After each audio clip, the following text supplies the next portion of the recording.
영생의 믿음을 가져라. 저번 주에 우리 다임 목사님께서 영생의 믿음을 가져라 이런 말씀을 주셨습니다. 여러분, 영생은 뭐예요? 네, 영원한 생명이에요. 세상에 영원한 생명을 가진 생명체가 있을까요? 없죠. 예전에 그 전도사님 TV에 보면 냉동인간 막 이런 거 있잖아요. 여러분 어벤져스도 좋아하죠. 그 냉동인간 보면 사람을 얼려가지고 한참 있다가 깨어나잖아요. 지금 가능한가요? 불가능하죠. 생명은 한 번 살았다가 한 번 죽습니다. 영원한 생명이라는 거는 존재하지 않아요. 근데 우리에게 영원한 생명을 주신 분이 있습니다. 누구죠? 예수님이십니다. 그래서 이 예수님께서 우리에게 영원한 생명을 주기 위해서 원래 하나님이셨던 그분이 이 땅에 인간으로 오셨습니다. 그래서 십자가에서 모든 것을 다 이루시고 죽으시고 부활하셨어요. 이 예수님이 영생이시래요. 영생이시래요. 뭐라고 했어요? 내가 곧 길이요 진리요 뭐라고요? 생명이다. 이 예수님 자체가 생명인 거예요. 이 생명이 여러분 안에 있는 겁니다. 요한이라는 이 요한복음은 누가 썼냐면요. 이 요한이라는 예수님의 제자가 썼어요. 예수님의 제자가 썼는데 뭐라고 했냐면 이렇게 얘기했어요. 세상 죄를 지고 가는 이 요한이 말했어요. 세상 죄를 뭐라고요? 지고 가는 하나님의 어린 양이로다 이렇게 했어요. 왜 예수님한테 세상 죄를 지고 가는 하나님의 어린 양이라고 했을까요? 자, 양은 예전 그 구약에서 어떻게 쓰였어요? 그렇죠. 제사를 쓰였어요. 이 어린 양은요, 제사에 쓰이는 거예요. 근데 예수님은 사람이잖아요. 양이 아니잖아요. 그죠? 근데 예수님이 우리의 죄를 위해서 어디에 죽으셨어요? 십자가에서 죽으셨어요. 우리를 대속해서 이 어린 양처럼 희생되셨어요. 그래서 우리는 희생제물이라는 표현을 합니다. 희생제물. 대속물 이런 표현하죠. 대신 죽어주신 거예요. 그래서 요한이 뭐라고 했냐면 예수님을 보고 와, 세상 죄를 지고 가는 어린 양이로다 이렇게 얘기한 거예요. 그가 예수님이 우리의 모든 죄를 끝내시려고 십자가에서 대신 이 제사 드릴 때 죽는 어린 양처럼 죽으셨기 때문이에요. 여러분이 그것을 믿는 순간에 여러분 마음속에 누구와 함께 하세요? 성령 하나님과 여러분 함께 하시는 거예요.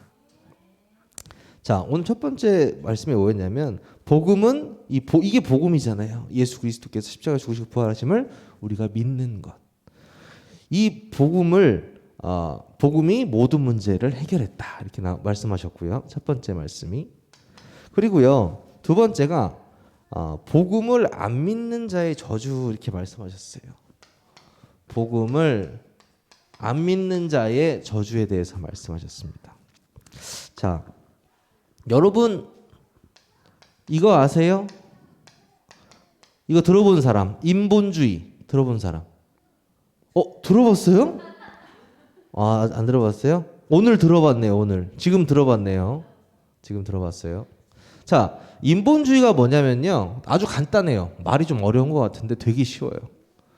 인본주의에 인해서 인은 인간을 얘기해요. 인간이 본질인 주의예요. 쉽게 말해서 인간이 주인인 주의예요.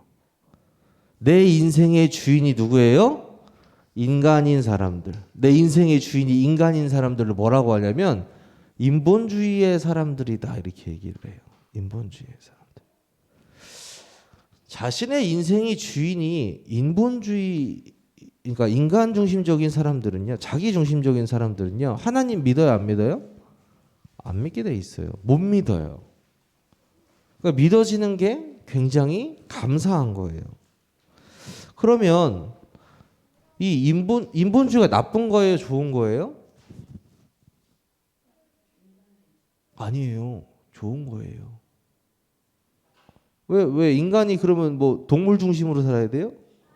인간이잖아요. 그죠? 근데 인간 중심으로 살려면 하나님 중심으로 살아야 진짜 인간답게 살 수 있어요. 그래서 우리는 인본주의로 살아가는 게 아니고 이 복음의 말씀으로 살아가는 거예요. 굉장히 중요한 겁니다. 그럼 여러분, 이 율법주의라는 게 있어요. 율법은 뭐냐면 너무 쉽게 알려줄게요. 성경에서 너 뭐뭐 해라, 너 뭐뭐 하지 마라, 이거 다 율법이에요. 성경에서 나오는 것 중에 뭐뭐 하세요, 뭐뭐 하지 마세요, 이게 다 율법이에요. 율법은 하나님이 만드신 법이에요. 근데 여러분 다 지킬 수 있어요, 없어요? 여러분 친구 미워한 적 있어요, 없어요? 그거 죄인데요? 전도사님 마음속에 친구 미워할 때가 막 100번 넘게 막 왔다 갔다 하는데요. 그 맨날 죄 짓는데요. 어떻게 해요? 그리고 만약에 제가 어떤 사람의 눈을 다치게 하면 제 눈을 줘야 되는데요. 제가 누구 손을 다치게 하면 그 손 잘라서 줘야 되는데요. 그거 지킬 수 있어요, 없어요? 지킬 수 있어요? 못 지켜요. 그럼 하나님 율법을 왜 만드셨어요? 왜 율법을 만들어서 이렇게 힘들게 하세요? 이렇게 말할 수 있잖아요. 그죠? 이 율법을 만든 이유는 하나님께서 왜 만드셨냐면, 자, 율법은 하나님이 지키라고 만드신 법인데, 이 율법으로는 뭘 받을 수가 없어요? 구원 받을 수가 없어요. 그죠? 왜? 구원은 뭘로만 받아요? 이 예수 그리스도의 십자가의 죽으심과 부활하심을 믿는 자, 그 은혜로 믿어진 자한테만 구원 받을 수 있는 거예요. 그러면 이 율법은 뭐냐? 내가 못 지키잖아요, 잘. 그래서 깨닫는 거예요. 나는 죄인이구나. 난 아무리 이 세상에서 내가 지키려고 해도 안 지켜지는 게 너무나도 많구나. 나는 내 친구가 안 미운데 왜 내 마음속에 계속 미운 생각이 들지? 난 죄인이야. 그래서 난 어디로 돌아가야 된다? 난 다시 복음으로 돌아가야 돼. 하나님께서 내 마음과 생각을 지켜주시고 저 친구를 사랑할 수 있는 마음을 주세요. 라고 그렇게 복음으로 돌아갈 수 있게끔 하는 것이 율법이에요. 율법은 좋은 거예요, 나쁜 거예요? 좋은 거예요. 근데 이 주의가 붙으면 안 좋은 거예요. 나만 생각하는 인간 중심주의 안 좋은 거예요. 너 이렇게 하지 마, 저렇게 하지 마, 이렇게 하지 마, 저렇게 하지 마. 계속 이걸로만 사람을 계속 그렇게 하면요, 어떻게 돼요? 율법주의가 되는 거예요. 여러분은요, 어떤 게 돼야 돼요? 복음주의가 돼야 돼요. 따라하겠습니다. 복음주의. 우리는 복음주의로 살아가는 것입니다. 이런 말씀이 있어요. 로마서 1장 17절에 복음에는 하나님의 의가 나타나서 믿음으로 믿음에 이르게 하나니 기록된 바 오직 의는 믿음으로 말미암아 살리라 함과 같으니라. 아멘. 자, 중요한 거예요. 하나님의 의에 대해서 나오고 있어요. 그죠? 여러분, 의는 무슨 뜻일까요? 자, 의는요, 죄 없다, 이런 뜻이에요. 죄 없다. 여러분 죄 있어요? 의로우세요? 여러분 죄 있으세요? 여러분 죄 있어요? 없어요? 이번 주 어떻게 잘 의롭게 보내셨어요? 여러분 잘 보세요. 우리는요 절대 이 의인이 될 수 없어요. 왜요? 범죄했기 때문이에요. 하나님을 떠났잖아요. 사단에게 속아서 죄를 져가지고 의인이 될 수가 없어요. 우리는. 그런데 죄가 없다라는 게 의잖아요. 근데 하나님 의가 어디가 나타난다는 거예요? 자, 복음에는 하나님의 의가 나타나서 예수 그리스도의 죽으심과 이 부활하심 속에만 뭐가 나타난다고요? 죄를 사할 수 있는 그 의가 나타난다는 거예요. 그럼 여러분은 이제 뭐예요? 예수를 그리스도로 믿었기 때문에 그 복음 때문에 의롭다함을 받은 자들이에요. 무슨 말이에요? 죄 없다. 주역이 죄 없다. 주한이 죄 없다. 하나님께서 법적으로 땅 재판 치신 거예요. 이렇게. 예언이 죄 없다. 땅 이렇게. 법적으로. 그렇기 때문에 뭐예요? 여러분은 하나님 앞에서 의인이라 칭함받은 거예요.